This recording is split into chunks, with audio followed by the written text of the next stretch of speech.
Hello, Santa Clarita, and everyone listening in from around the world. You are right here at KHTS, your hometown station. My name is Sharon Brubaker, and I'm an advanced certified grief recovery specialist. You are listening to the Grief Recovery Hour with Sharon, and I am so glad that you are here. I've been gone for 2 weeks.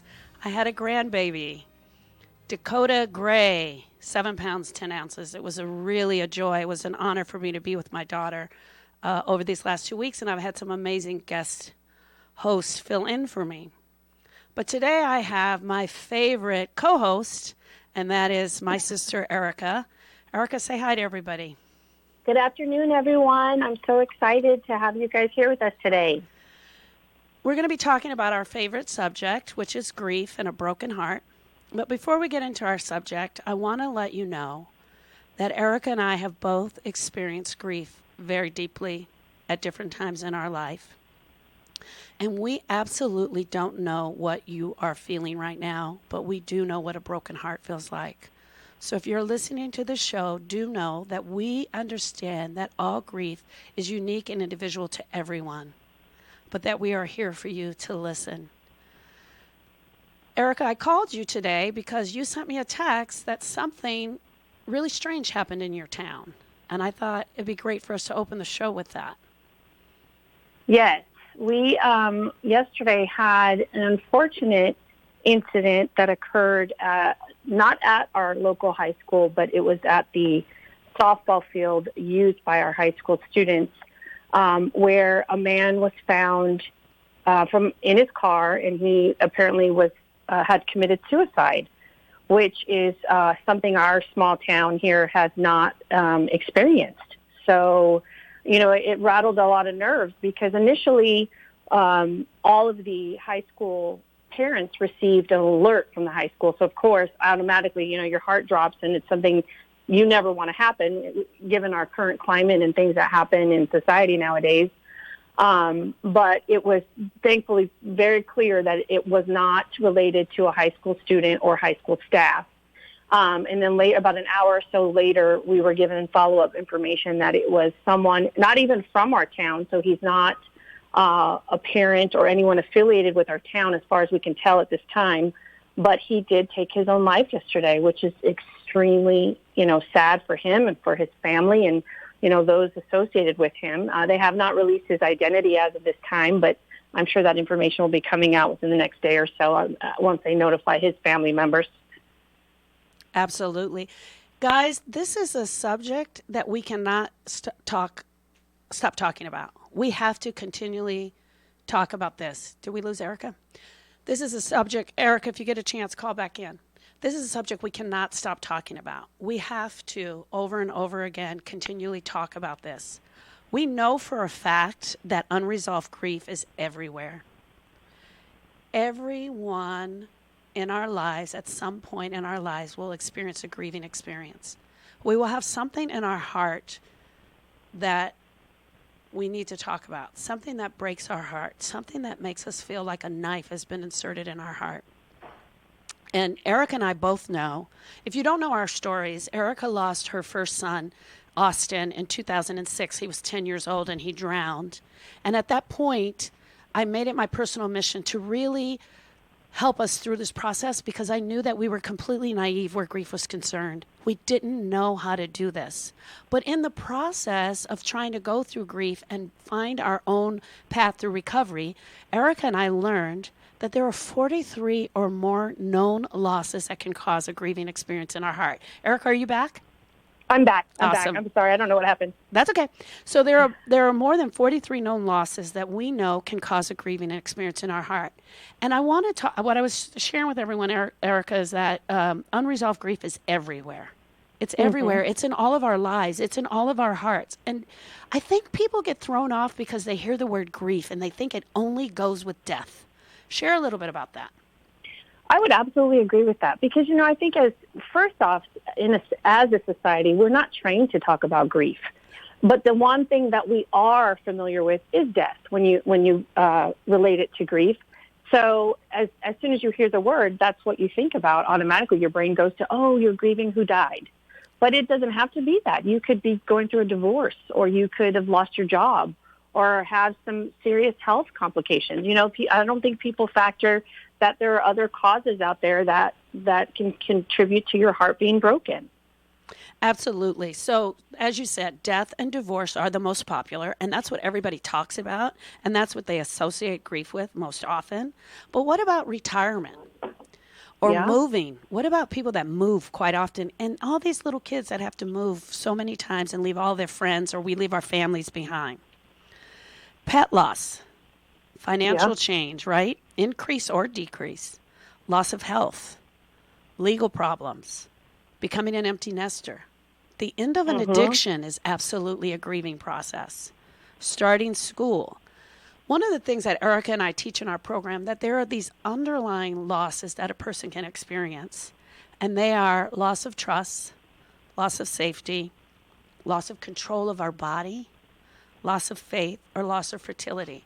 And Erica, I want to share a little bit about why we bring these up, because I'm not actually going after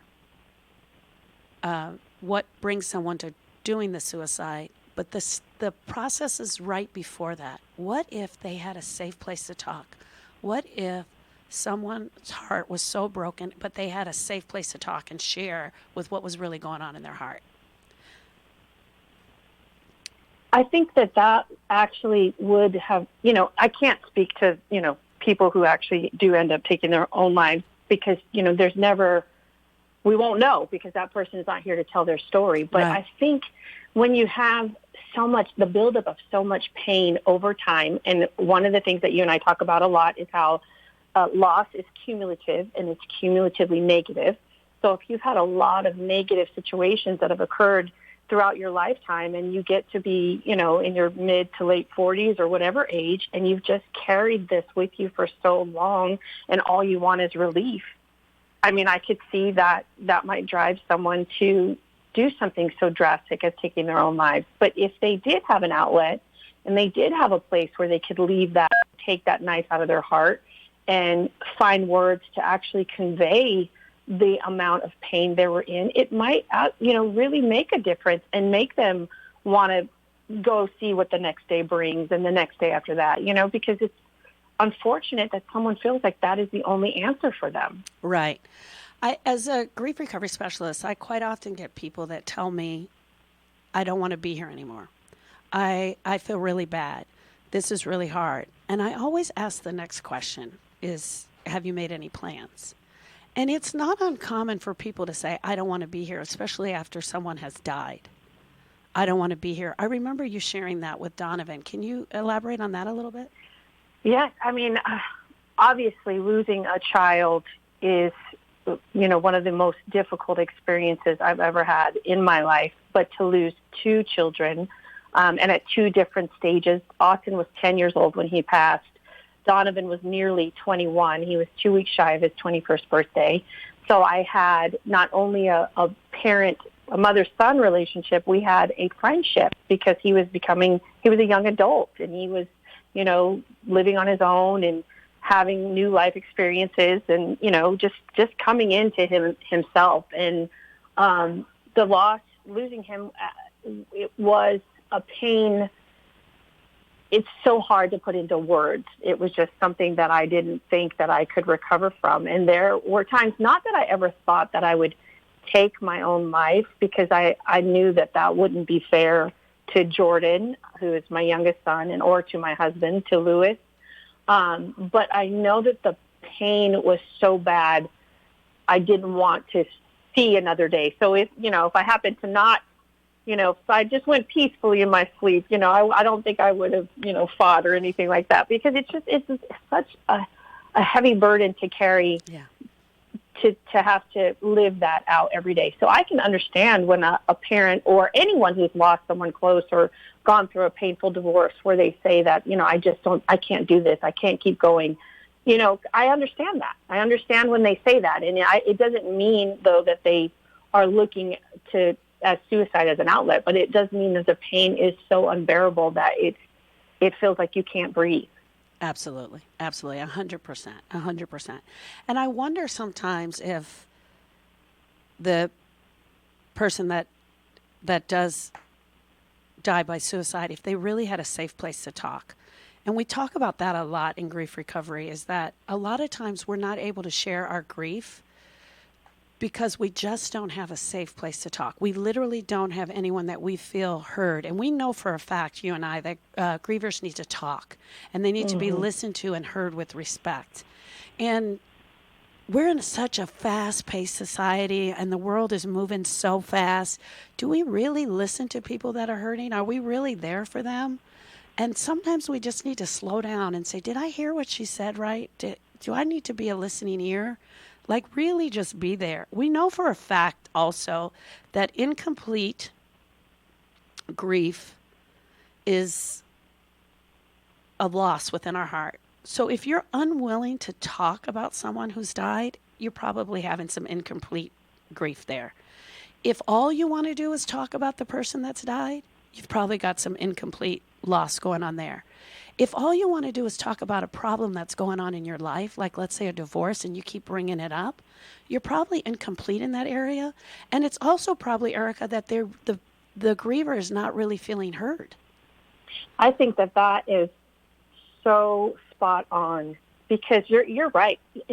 We are a fast-paced society, and we now, with our smartphones and our instant messages and our texts and our, we tweet and we do all this, we are definitely communicating, but are we really hearing? Yeah.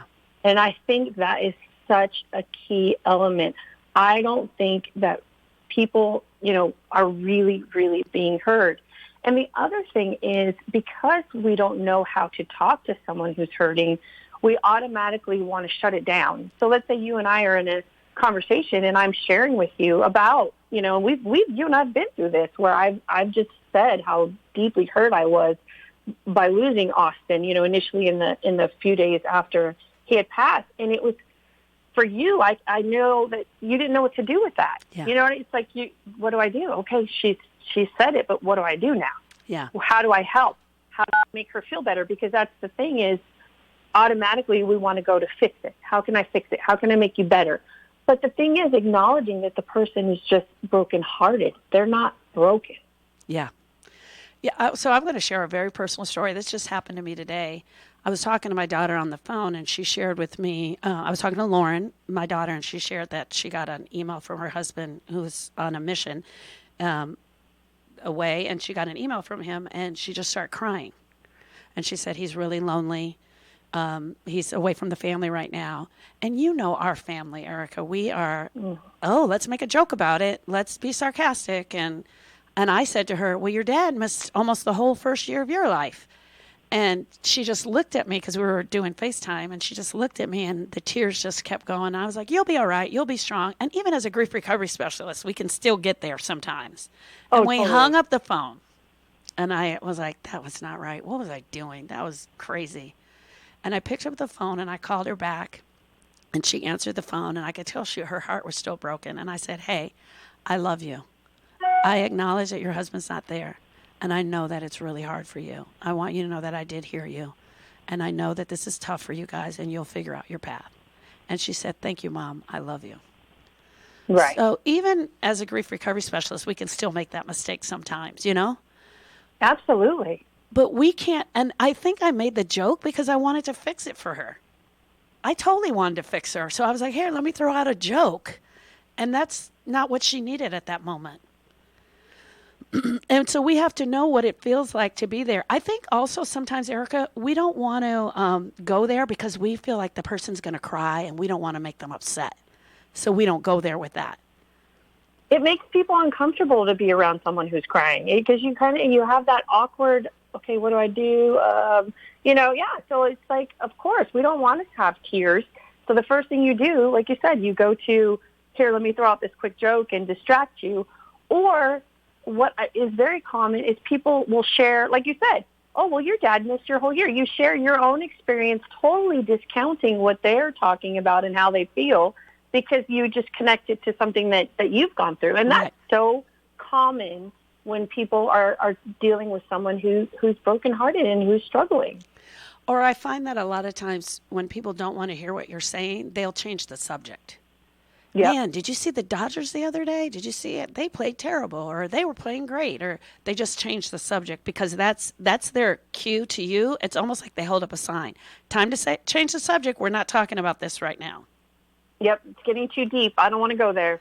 Or we throw back a lot of intellectual comments that are made to fix the brain. And we know for a fact that people around us will throw out, I know exactly how you feel. You know, and that's sort of what I did to Lauren earlier. I know exactly how you feel. This happened to me when you were a baby. Your dad was out of town a lot. I know exactly how you feel, which was not helpful to her at all. Right. Don't worry, you'll be fine in time. You'll just give it some time. You'll feel better. He'll be home soon. Or, Yeah. why are you still feeling this way? What's wrong with you? Why are you still bugged by that? That's not making the griever feel heard. How can we make grievers feel heard that we really hear them? I think one of the most important things we can practice is really taking our time and just not focusing on what we want to say, but actually listening to the words of the person that is sharing and then being honest. I think telling your truth is so important because that person is sharing their truth with you. So you could just honestly say, I don't know what to say. All I know is I'm so sorry. You know, and maybe ask, can I give you a hug? Can I just hug you? Because physical presence, just being with someone physically sometimes is comforting because you can't fix them. You can't bring Dan back, you know, for Lauren. You would try as a mother. Of course, you want to move heaven and earth to make your children happy, but you can't. Yeah. You know, you'd have to fight the military. I think there's rules against that. So, there might be some rules against it. You know, so it's just important to just really say, Lauren, I'm so sorry. I don't even know what to say. All I know is that I'm so sorry you're hurting.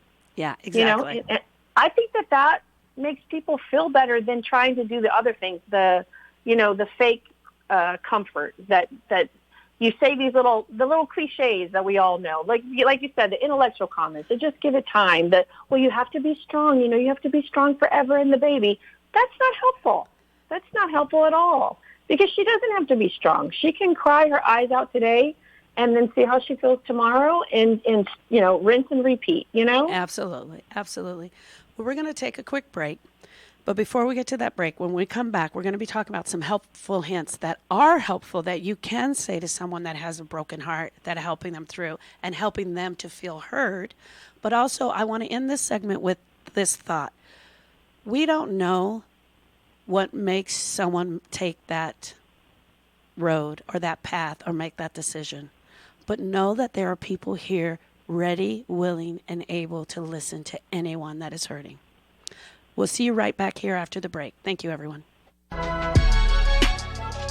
you ever listen, but you're not really paying attention? Sort of like what you're doing to me right now. This is Alex Urbina, your advanced life coach specialist. One of the most frequent questions I hear is, what is a life coach? Well, tune in every Friday at noon to learn the value of having a coach and listen to a live coaching session on the radio. Right here on your hometown station, KHTS. Olive Terrace Bar and Grill is the hottest new Mediterranean fusion restaurant in Santa Clarita with unique delicacies like seafood right off the boat, mouth-watering prime steaks, artesian sandwiches, delicious pastas, and tasty kebabs. Unwind on their cozy outdoor patio at their weekend champagne brunch, full menu, and weekly specials at oliveterracebarandgrill.com. Check out their full bar and happy hour daily specials in Valencia on Copper Hill and Newhall Ranch Road by LA Fitness. Olive Terrace Bar and Grill, delicious food seasoned with love. You want to quit smoking, but you just can't get over the challenge. Tobacco Plus has the solution. Visit their unique shop in Canyon Country and test out Nick Max for free. If you like it, Tobacco Plus has the guaranteed lowest prices in our valley. Cigars, pipes, smoking accessories, and a variety of unique vape products. It's all at Tobacco Plus with the lowest prices and now accepting all store coupons. Visit us today to redeem your $3 coupon off any carton. Tobacco Plus on Soledad behind Carl's Jr. California Credit Union, the only credit union in Santa Clarita focused on our educational community. California Credit Union offers low rates on loans for personal and business services, along with financial services for teachers, students, staff, and families. Free checking and very low new and used auto loan rates. California Credit Union, your personal credit union, located in the River Oak Shopping Center next to Target. Visit us and open an account today. Insured by NCUA, an agency of the federal government. If you're in danger of losing your home to foreclosure, you need an expert. Hi, I'm Rich Sherman with Alta Realty. I've helped hundreds of Santa Clarita residents save their homes completely for free. I've got just over 20 years experience and a loan modification success rate of over 80%. I can negotiate better terms with your bank and I can save your home from foreclosure. And again, we do this completely for free. So if you're in any danger, please call me today at 661-714-1400. That number again is 661-714-1400. I'm Rich Sherman with Alta Realty, and I'll be happy to help you save your home for free. There's a very good reason Embrace Your Smile Orthodontics has been voted #1 orthodontist in Santa Clarita 8 years in a row. Honestly, it's our team. Dr. Megan LaCornu. I think for me, what makes it stand out is when I have patients that come to me and say, we have never been in a doctor's office that feels like this. Our team is a family, and we really get along, and we are really passionate about what we do, helping our patients get the smiles they want and deserve. Dr. Megan LaCornu of Embrace Your Smile Orthodontics. Embrace your smile. EmbraceYourSmile.com. Hey, it's Aaron Del Torre checking in with today's weather forecast. Pretty cloudy all day long. We'll see daytime highs hover in the mid to upper 70s, and overnight lows going to drop down to the lower 50s. Coming up this Sunday at 2 a.m., clocks will be falling back 1 hour to mark the end of daylight saving time. Along with the changing times, our city officials say it's a good time to go over any annual emergency preparedness procedures, like changing the batteries in your smoke detectors or checking out your earthquake readiness kit. Full details on that at hometownstation.com. 98.1 FM and AM 1220. Now FM, 98.1 FM and AM 1220. Your hometown station.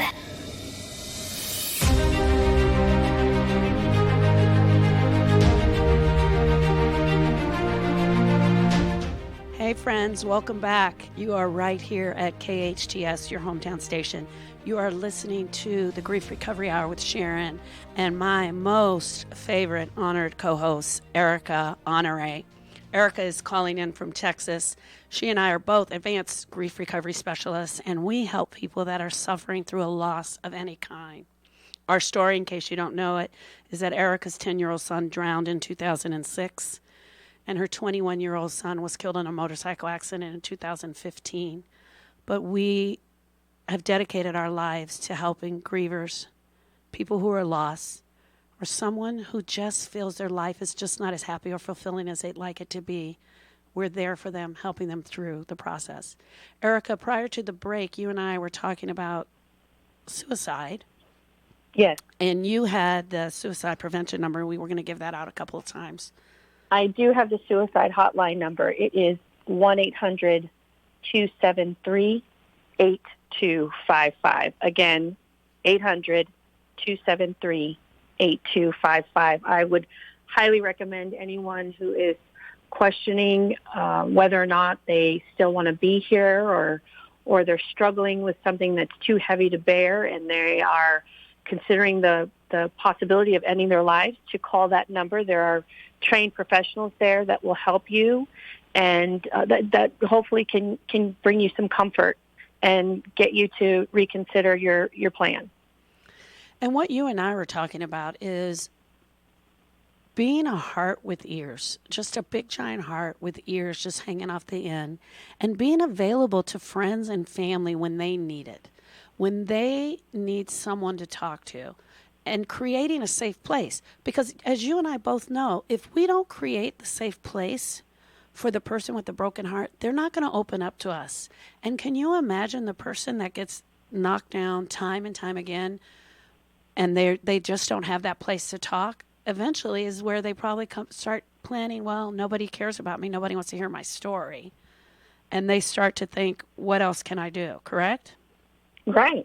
I mean, you have to, I would say, be extremely hopeless to take your own life. I mean, it's just so unfortunate that people get to that point that they don't feel that there's one person that cares enough, that'll listen to their story, or, be that heart with ears that they need to see them through this dark time.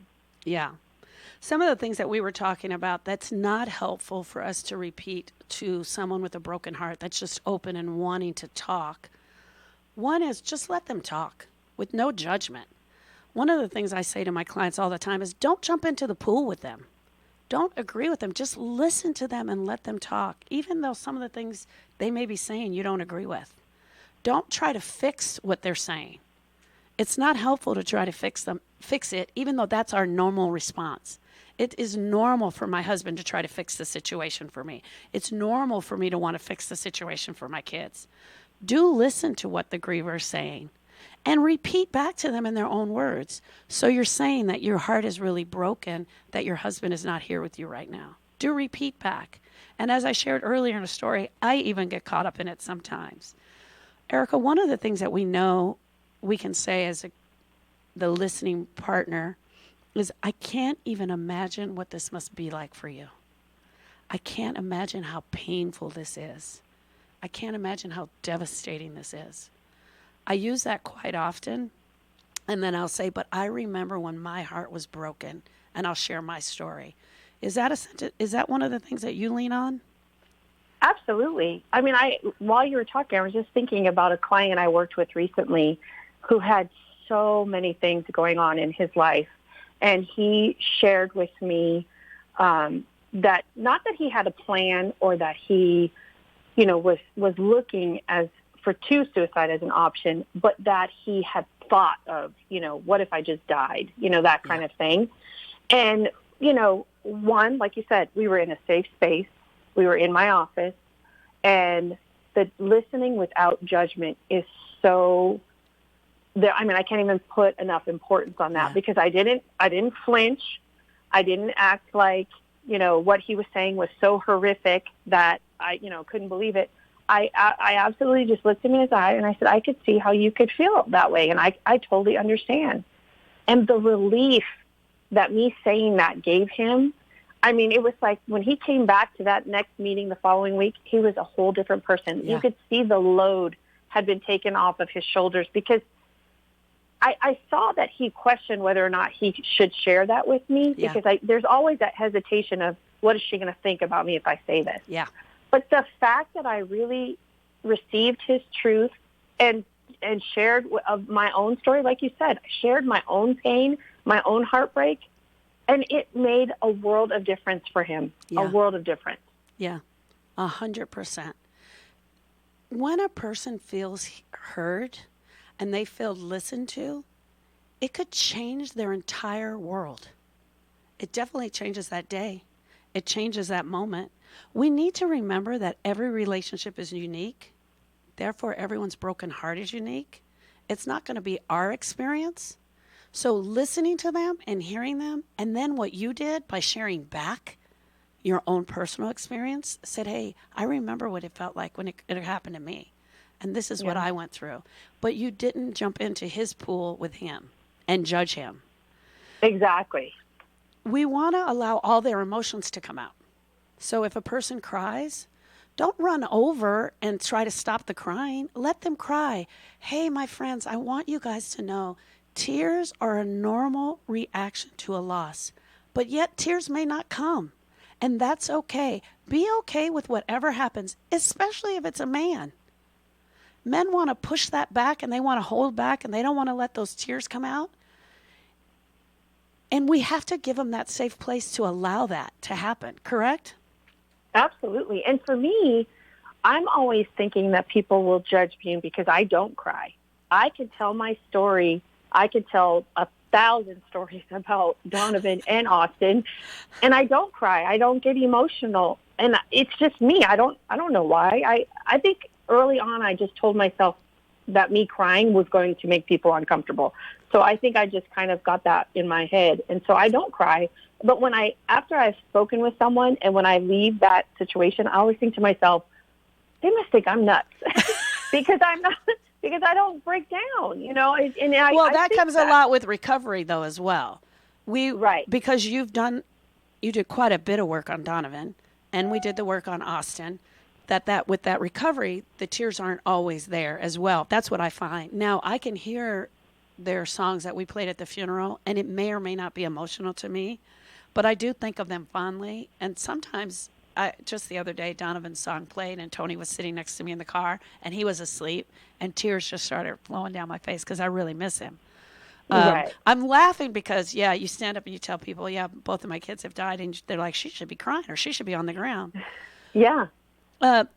Allow the emotions to come. Do express without judgment or criticism or analyzing them. I think that's huge, too, is that you don't sit there and analyze them. We don't want to be analyzed. I don't want to be analyzed. If I have something to say, I don't want to be analyzed. Right. Well, I mean, and when you've experienced a loss, I mean, you can't analyze that because, like you said, everyone's experience is their own. So, what you might have gained from a piece of information someone passed on to you may not work for me. You know what I mean? Everybody's experience is theirs. Yeah. Do ask someone what happened or how they're doing or how they're handling the loss or the pain. And remember, friends, this doesn't always go back to death. Someone could have had a divorce in the family, or they could have lost their job, and it can be 3 or 4 months later. Ask somebody, check in with them, see how they're doing. No one asked me how I was doing after Austin died for over 8 months. People came up to me and said, how is Erica? How is Lewis? How are the kids doing? How are your parents? But no one said to me, Sharon, how are you doing? And because I was so busy trying to be strong, I probably didn't want anyone to ask me anyway. And the first time someone asked me was about 8 months after Austin died, and I literally fell apart. One of the other things we know, Erica, is that if someone doesn't want to talk about it, they'll say, hey, I don't want to talk about it. Right. And that's okay. It's okay. And be okay with them saying, I don't want to talk about it, right? Mm-hmm. Yeah, and I think you could just leave it at, well, if you ever do want to talk about it, I'm here for you, because that's always nice for people to know they're not alone, because it's very isolating. You isolate yourself because you feel like no one will understand. Right. So just to know that, if someone is very sincere and genuine when they say, I'm here for you, if you ever do want to talk, that's a comfort in itself.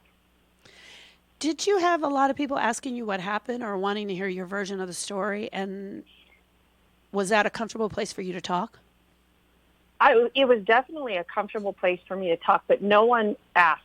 They didn't want to. I think they felt by asking they were going to set me down some sort of emotional spiral, so they didn't ask. Wow. Sometimes I would just volunteer it, my son just passed away and he drowned and, on a boating trip. And then they would, or we would be in conversation and I would mention something and then they'd be like, oh my God, I'm glad you said that because I didn't want to ask. But so many people said that. I didn't want to ask. I got that over and over again. By not asking someone about themselves and what kind of pain they are in can be so isolating for the person who is brokenhearted. It literally catapults the feeling of no one wants to hear my story. And I'm alone. I'm alone. Yeah. Yeah. You were mentioning something on the break about all of the people just recently who have committed suicide, and you were talking about that. Yeah, well, I was reading after what happened yesterday. I got online and started to read a few articles about suicide because I'm not very familiar with it, but it was just astounding at the rate at which suicide is increasing across our nation. They're going up, and it's across gender, socioeconomic status, age. I mean, everyone is being affected. And it just brought to mind the two most recent ones over the summer. Anthony Bourdain died in June, actually 3 days after Kate Spade. Yeah. They died within 3 days of each other. And, then that brought to mind Robin Williams, who died in 2014. And from the outside looking in, we always think, oh my gosh, to have fame, to have money, you have it all. That I think that's the little stigma that comes with celebrity. Oh my gosh, they have this fabulous life. They must, they live this perfect dream in a dream world. And that's not always the case, as we've seen. I mean, this is just the few that have happened recently that that we know of, but look at the ones that we seen of accidental overdose, or we don't even know actually if it's accidental. Right. The ones that have used substances and have died in that way. I mean, that could have been suicide that, people are labeling as accidental, but, it's just really, really sad that we look at celebrity and think, oh gosh, they have this perfect life, when I'm sure, nothing is perfect. Nothing is perfect. There are no perfect situations. And those people are real people who still have pain. Absolutely. Hey, friends, I need to apologize. I said something that was politically incorrect. I said committed suicide. And I want to let everyone know that we are really trying to get out there that the correct term is death by suicide. I know people feel when they hear that as if the person has committed a crime, when in actuality, their heart was possibly absolutely broken. And so we don't want to use the term committed suicide any longer. We're trying to change that. You talked about something real quick, Erica, is that people doing whatever they can to get away from the pain. We in grief recovery call this STIRBs, short-term energy relieving behaviors, but we know for a fact, you and I have met so many clients that are doing whatever they can to get away from this pain, drinking alcohol, pornography, sex, cutting, nail biting, gambling, excessive drinking, overeating. The list can go on and on and on with all of the things that people are absolutely doing to get away from the pain. Shopping, overspending money, exercising. And at some point, sometimes those things no longer work. They no longer work to help cover up the pain. Can you elaborate on that a little bit more? Well, I definitely think that it's like with any situation when you experience a trauma and you want to numb it. So if, like a lot of our friends that we've met that have struggled with substance abuse issues, the main thing that you're focused on is making that pain stop. So whatever it is that gives you that release, then you dive in head first and you don't want to come out because you don't want to feel that pain. For me, it was sleep. I couldn't sleep at night because as soon as I lay down, I would just feel so sad. And then I just kept thinking and replaying in my mind over and over again, hearing you say the words. And I just, would be up. But during the day when I was supposed to be functioning and doing things, then I wanted to sleep because I was like, I don't want to feel this anymore. So it was like, that was my outlet. I wanted to try and just, because when you're sleeping, you're not feeling the pain. You're in your la la land. So I was trying to just escape as best I could. And like you said, unfortunately, the jig was up because the kids started to notice a few things, laundry piling up and, kitchen not being clean and dinner not being cooked. So it was like, Mom? Yeah. And I would have to say for me, it was definitely alcohol. I definitely turned to alcohol thinking, I just need to take the edge off. It started out that way. I just need to take the edge off. And before I knew it, it was 1-2 glasses every day. And then it just got out of hand for sure. One of the things that we can do as a listener is be empathetic, which means we, we may absolutely tear up when we're talking to the person with a broken heart. And that's okay. It's okay if you're crying as they're telling their story. Did anyone ever cry when they were talking to you? Oh, I've had so many people cry. I've had so many people. And like I said, so for me, because I don't cry, and then to have them cry, it really, really, I feel like I'm being judged. But no, I've had a lot of people when I went back to work after Austin passed away. I worked as a social worker, and I had a preset caseload. And so when I had come back to work, and I would get in touch with some of my families, and they said, "Oh, you were gone for such a long time. What were you sick?" Just out of natural curiosity. And I would share with them what happened. Oh my gosh, so many of the moms. I mean, bless their hearts, they were so sweet. They just broke down crying on the phone. And so then, I found myself in the unique position where I'm comforting them because they feel so bad, Exactly. So yeah, I had a lot of people cry. And even now, still, when, I share now that I've lost, Donovan in addition to Austin, it automatically brings people to tears. So it happens to me a lot. Oh, awesome. Awesome. Okay, friends, we're going to take a quick break.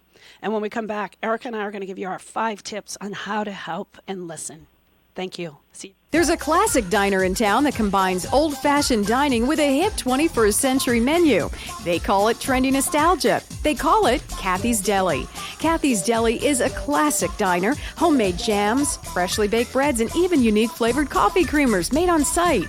Experience the fresh, new, yet old-fashioned taste of your local hometown diner. Serving traditional and unique breakfast and lunch delights every day from 7 to 3. Kathy's Deli on Lyons Avenue off Wayman Court. Men, are you feeling tired, stressed, or just don't have the energy you used to? Did you know this could be related to decreased testosterone levels? Luckily, there's a safe, effective solution. Weeder Prime helps support healthy testosterone levels with clinically tested key ingredients. Just 2 capsules of Weeder Prime each day can help change your mood, energy, focus, body fat, and lean muscle. Feel the way you felt 10, 20, even 30 years ago. Rediscover your Prime with Weeder Prime. To find a retailer near you, visit WeederPrime.com. That's WEIDER Prime.com. Hi, Santa Clarita. This is Rosemary with Beyond Harmony Med Spa with some great news about Kurt Stinson. Now, why am I telling you about a plumber? When I had a horrible plumbing situation at my house, Thanksgiving morning, house full of people, of course I called Kirk. He rushed right over, took care of our problem. The prices were so reasonable, I couldn't even believe that I was paying that on Thanksgiving Day. If you need a plumber, Kirk Stinson is the guy to call. Plumbing by Kirk, 263-6519, or visit plumbingbykirk.com. Chestnuts roasting on an open fire. This Christmas, join us for the ultimate holiday concert, A Very Merry Christmas with the Letterman, Sunday, December 9th, 5 p.m. at the Santa Clarita Performing Arts Center. The legendary Letterman here in Santa Clarita singing your favorite holiday classics. Joining them is Santa Clarita's singing sensation, Savannah Burrows, along with our very own West Ranch High School choir. You'll also hear the Letterman perform their string of top 10 hits.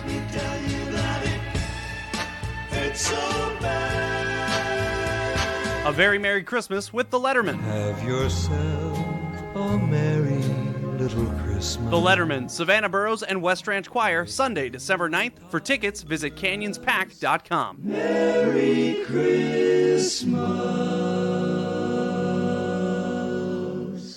Your hometown station.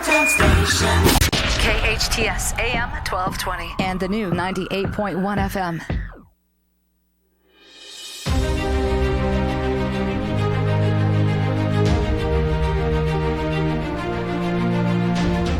Hey friends, welcome back. Thank you so much for joining us back here. You are listening to the Grief Recovery Hour with Sharon and Erica.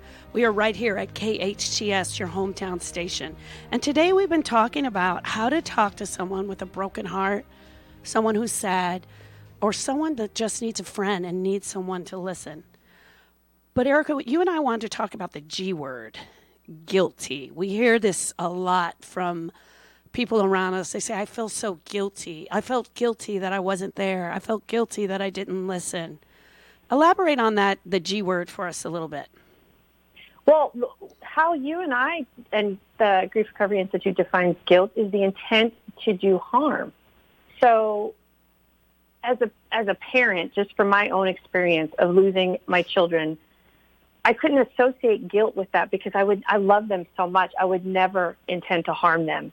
And I hear that from moms who have had a situation where their child has had death by suicide, and they would never hurt their babies. I mean, you love them, so deeply.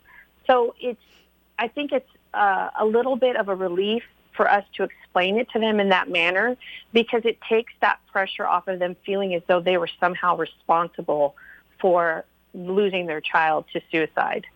In addition, I think that there's a stigma with suicide, unfortunately. Yes. I think as a society, we look at people and think, well, how did you not know?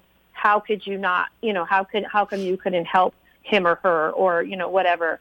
But, we're human, and no one can know what's in another person's heart or in another person's brain unless they share with you. So to absolutely say that, someone should have known, I think that's completely irresponsible and very damaging to a family that is experiencing this. Yes, absolutely. Absolutely. We, I also let grievers know sometimes is there something that you really wish you had said?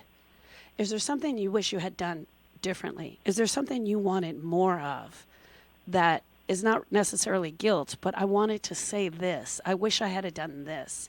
And to have them look at it from that perspective as opposed to that they take on all the responsibility of what happened, right? And when we're telling the truth, about the story, we have to tell the truth about the other person as well. It's possibility that they held it back from us and hid it from us. For sure. That's true. That's true because it's so easy to do. Because like we've already discussed, when you're brokenhearted, you don't think anyone will ever know how truly bad you feel. So you isolate. And it's so easy to put on this Academy Award-winning performance and say what you feel other people want to hear. Yes. And I've actually heard a lot of stories that have been shared with me of, that a parent has been with their child and they had a great day and they, went to the movies and they did all these things. And then that child, still took their own life. And so, in that situation, it's like, how would that parent have known that was going to happen when the person wasn't being forthcoming with how truly bad they were hurting? Absolutely. Absolutely. That's amazing. That's true. I want to end the show with you and I were going to get 5 tips for the listening partner, the person who's going to listen. I'm going to list them out, and then I just want you to give me a quick response about each one. So number 1, you and I said that do listen. Almost as if you're a big giant heart with ears, do listen to someone who is brokenhearted and hear their story. Yes, listen, and without judgment. Perfect. You have to listen. You have to put your personal feelings on the side and just receive their truth the way that they are telling it. And number 2, ask them what happened. Ask them about their story. Ask them about what's hurting in their heart. Yes, and accept that sometimes you may get, well, I don't want to talk about it. And that's okay, too. And be okay if that's the answer or the response you get. Number 3, it's okay if you cry. And it's definitely okay if they cry. Absolutely. And then in my case, if I don't cry. Yes, and then sometimes they won't cry. But don't take that as a sign that they're not hurting. Just because someone doesn't pour out tears doesn't mean their heart is not absolutely broken. Especially when it comes to it, the gender specifications we put on people. If you're talking to a man, they won't readily go to tears. They won't do that. But it does not mean they're not hurting. Absolutely. And number 4, acknowledge their pain. Right. And accept that their pain is unique. It's not the same as your pain. Like I tell people all the time, Lewis and I lost 2 the same children. But his pain, he's experienced it totally different from the way that I experienced mine. And number 5, follow up with the person who came to you or were opened up to you. Always follow up with them and ask them a pointed question. How are you doing today with the divorce? How are you doing today with the loss of your nephew? Right. It's important because sometimes they may not be in the mood to talk, so you have to get the experience of, I can't talk about it right now. But then some days you may catch them where they really need those ears and they really need a tender heart to listen to them. Absolutely. Erica, give us your contact information so everyone knows how to get in touch with you. I can be reached by phone at area code 818-974-1124. And I can be reached via email at Erica Honore. It's HONOREGRmethod@gmail.com. You are always my favorite co-host. Thank you so much for joining us today. Everyone, my friends, know that we are here, and I'm Sharon at Sharon Brubaker, and you're listening to the Grief Recovery Hour right here on KHTS.